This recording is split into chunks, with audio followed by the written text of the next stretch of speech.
But Rocky has other ideas. Rocky! Rocky! Good boy. You ready? Okay. Look. Over here, come on. Up in your bum chip. All right. Oh, jeez. Come on. Wow, he's unreal. He's a terror. Oh, yeah. How do you keep control of him? Well, basically, I don't. You can't. It's just non-stop. He's the most remarkable. He obviously likes America. Like a lot of teenage boys that like America too. He looks great. He's in perfect condition. And he's got such character. Yeah, come on. Up again. Come on. No, you don't want it. He's a character. I love him. Hey. Can't anymore. And now, Love him, are honestly. you going to bite? No. Oh, you are beautiful.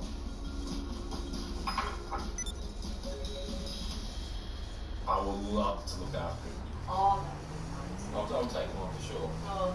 I was keeping my fingers crossed, believe me, because I was at my wit's end. They've hit it off. And Brolga's got a plan to keep Rocky out of trouble in the future. I think it's now time for him to be jumping over rocks and boulders, not beds and pillows. So I'll make a rock, almost like Rocky's little mountain. Oh, that would be great. I love him already. He will keep you entertained. I reckon he will. Next time, rocks and roll. Brolga moves a mountain for his latest orphan. Not bad, eh? Wow. There's drama at dinner time. Little Ruby's taking milk down the wrong way, which is a big problem. And Rocky moves into his new home. It's like a kid in the playground. You can almost see his little mouth smiling.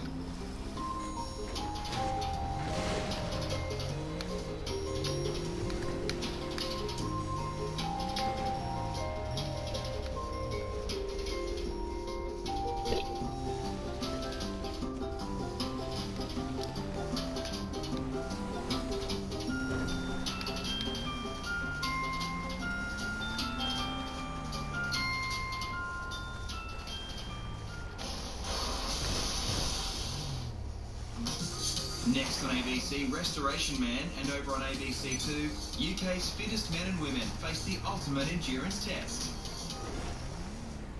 When you're king of the money, your worst enemy is temptation. Who can you trust? Wheels are in motion. Who's on your side? My husband's not here. And who's on the inside? I'm the one that loses everything. Settle back for top-notch British drama. Looking, it's tempted. Inside Men If you didn't cross that line, it's been worth it. starts tonight at 9:20 on ABC Liveview. The murmur of the crowd will grow to a roar when Willow hits leather. It's the sound of summer.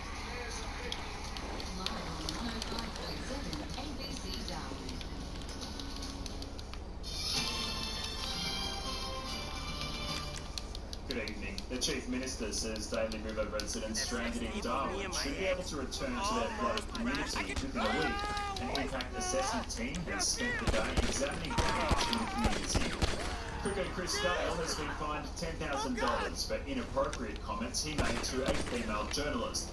A hoverboard Christmas gift has been blamed for a fire that seriously damaged a Melbourne home. Alice Springs authorities have condemned 3 separate attacks on medical staff over the past week. And staff at the London Zoo have begun the new year with a mammoth task of conducting a stocktake of all the animals. Around the territory tomorrow, Darwin should top 33, Katherine 37 degrees, Alice Springs 36. For the latest, head to our website abc.net.au/news.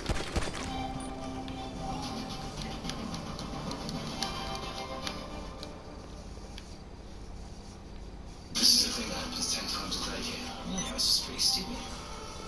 Are you being serious today? Wow. What an experience. What a turnaround. I love it.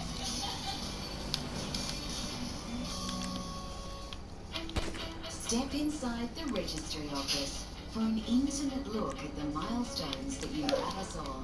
Hatch, babies, being born, match, getting married, dispatch, dying. A celebration of life, Is Peanut really the right name for your brother? love, and loss. My parents weren't good, but I knew they would. A new series that will melt your heart. Hatch, Match and Dispatch. Coming in 2016 to ABC and iView. Now on ABC or on iView, Restoration Man. Then a multi-million-dollar heist on Inside Men. The following program is rated M for a mature audience. It contains coarse language. Across Britain, thousands of historic buildings have been neglected. Their owners struggling to restore them because of plan restrictions, design problems, or lack of money. Locally, some romantics do take on the challenge of converting and restoring these forgotten gems. But it isn't for the faint-hearted. It's sat here and it's falling apart. I think it can push you to the limit, actually.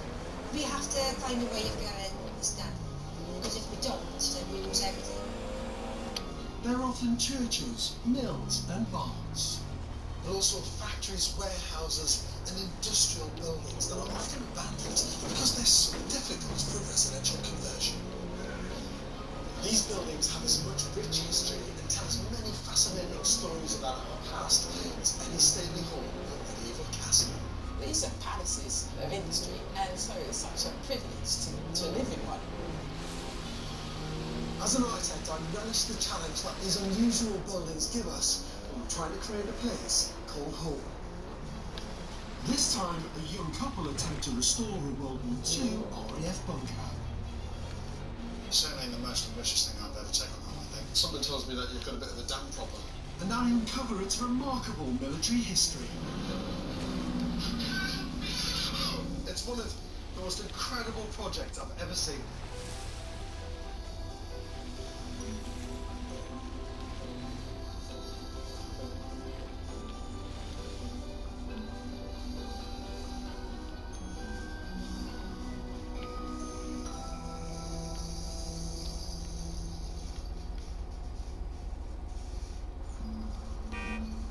On the outskirts of Nottingham lies the small village of Whatnot. Off an ordinary trunk road down a muddy track, there's a hidden secret. A giant 15,000 square foot 1940s military bunker. First came across the bunker about 3.5 years ago. Saw an auction sign. Absolutely blown away by the place. It's one of 3 underground bunkers which formed part of the World War II RAF Fighter Command headquarters in the Midlands. Jamie Brown paid just £72,000 for this giant muddy embankment, having never undertaken a restoration before. It's one of those things where I had to have it. When you first brought it to me, and I thought you were crazy, and I really thought, what on earth's going on? He was like a little kid, he was really excited, and it was just like he'd found this lost world down here. Jamie, who runs his own furniture business, married Jane, a hotel manager, in 2012 and was now expecting their first child. Jamie persuaded Jane to come on board because he wanted to turn the bunker into their home, but with a long-term plan for them to transform it into a World War II themed B&B. Certainly the most ambitious thing I've ever taken on. Obviously, chuffed a bit, I found somebody like Jane who's man enough to put up with a guy like me. I've never seen a conversion and restoration like this before. It's a massive 15,000 square feet, and it's their first ever building project. I'm already apprehensive, looking to find out more about this ambitious challenge. Hello there. Yeah, not so bad. What is this? It looks like it's been hit by a bomb. Look at that. An excavation just to sort of get a scale of what's there. You're going to make this in your home? Yeah. That is quite an incredible, ambitious, mad, and crazy project. Why? For those very reasons. It's just something that's very, very unique, very different. It's a one-off. It's incredible. Can I see what it's like inside? Yeah. Just take me. What I'm seeing is just the tip of the iceberg. The bunker was built in 1941 and took 2 years to build. Known as the filter block, the military personnel here analysed radar information and passed on enemy aircraft positions to the control centre at RAF Watnall nearby. It's made up from a network of corridors and rooms constructed from bomb-proof concrete over 2 floors, and was designed around a large central atrium with ventilation plant rooms at the back. Having been left derelict for 50 years, it's now a dark, dank dungeon.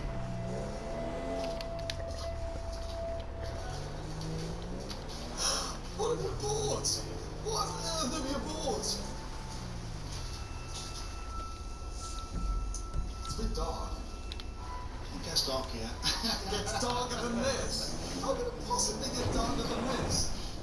As we explore further, the scale of this gigantic bunker has become even more evident, and Jamie's keen to show me the nerve centre of this epic building. This is where the whole project opens up. Oh my god! I don't think I've ever seen anything like it in my life. Hey Turtle, what's up? Once home to a busy operations room, this 20-foot high atrium is now enclosed in total darkness. So, but during World War II, this would have been teeming with military personnel, identifying RAF and enemy aircraft positions from radar signals. what? If you buy your everyday, barn, you want to convert it and everything else, you've got your project, you've got your 6 months, you've got your 12 months, 18 months, whatever it's going to be. Once that's done, it's done. Game over, you've done what you wanted to achieve and everything else. This, for us, is something that we'll get as far as we can, but we know it's going to be something that I'm just going to continuously have as a project. I don't think my mum would like it. But as an architect, I see the potential. It's really brilliant. It's a big, solid look. Should we carry on? Yeah, for sure. Let's take it down. With no windows, electrics or natural light, this project is already challenging. But to add to the list, there's major flooding in the basement. Oh my god. It's a lake. Yes. I am whatever I am. This is all the main electrics substation, if you like, for the operations bunker. I mean, call me Sherlock Holmes, but something tells me that you've got a bit of a dam problem. Look at it! It's a bloody lake down here! 40 years of constant seepage and rising damp has created a candy floss coating of mould on the brick walls. Can I just say something? This is ridiculous. It's absolutely stark ravage. Oh my god! It's unbelievable! This is the filter rooms. So that's where all the air used to come in, will get drawn in from the outside and then pumped around the bunker. I mean, this is tons and tons of metal and ducting and gear. I've never seen anything like it. It talks about period features. It goes against the grain of everything that a family home should be. When you think of kind of comfort and warmth and natural light and ventilation and being able to open doors and run out in the garden and stuff like that, this just hasn't got any of it. Yet. Jamie has spent nearly 3 years working on the plans with an architect. Because the bunker isn't listed, they began with a blank canvas, and now they have planning permission to start a 3-phase build. Phase 1 is a 3,500 square foot glass extension, which wraps around the front and side. Oi, turtles. This includes an apartment on the first floor, which Jamie and Jane Turtles. moved into temporarily. This will eventually become part of their B&B. Below is a garage for 2 cars with storage. Turtles! Phase 2 will consist of 5 ensuite bedrooms. Dude, I'm gonna make another YouTube video. I wanna be in it. Guests for the B&B. The central atrium Okay. is a large open communal guest area. Finally, Phase 3 at the back of the bunker will eventually become a 3-bedroom home for Jamie and Jane. Okay, I'm gonna start the broadcast now.